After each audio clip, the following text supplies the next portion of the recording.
من كتاب حياة صلاح جاهين بقلم زوجته مني قطان.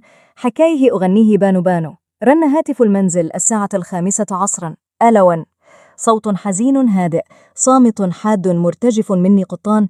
ألو يا سوسو، كما تحب سعاد حسني أن يلقبها المقربين. عاملة إيه؟ سعاد: كويسة، ممكن تبلغي أستاذ صلاح إني هجيله الساعة 3 الفجر، عاوزاه في كذا حاجة كده.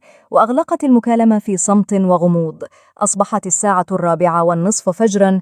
دق جرس الباب، وإذا بها سعاد كما لا يعرفها الجمهور، بدون مساحيق تجميل أو بواريك للشعر أو ابتسامة. جلست في صمت لمده 10 دقائق، حتى توجهت بالكلام لصلاح جاهين. صلاح: انت عارف كل اللي وجعوني وإذوني في حياتي، وعارف مين باعني ومين استغلني، وأنا قلبي يتحرق من مين. أنا عاوزه منك كلمات أدي بيها كل اللي تعبونا بالألم، عاوزه أعرفهم إنهم ولا حاجة.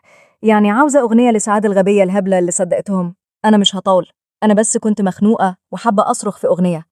غادرت سعاد المنزل سريعا، وأمسك صلاح جاهين بقلمه ليعبر عن مشاعر سعاد وصرختها في وجه ظالميها. وبعد يومان فقط خرجت أغنية بانو بانو. بانو بانو أبانو.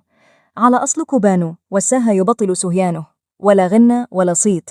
دولة جنس غويط، وكتابنا يبان من عنوانه بانو. أيوة بانو. إلى آخر الأغنية. قامت سعاد حسني بتسجيل الأغنية على 6 مرات من كثرة البكاء. صلاح جاهين: قلمه لا يعرف المستقبل.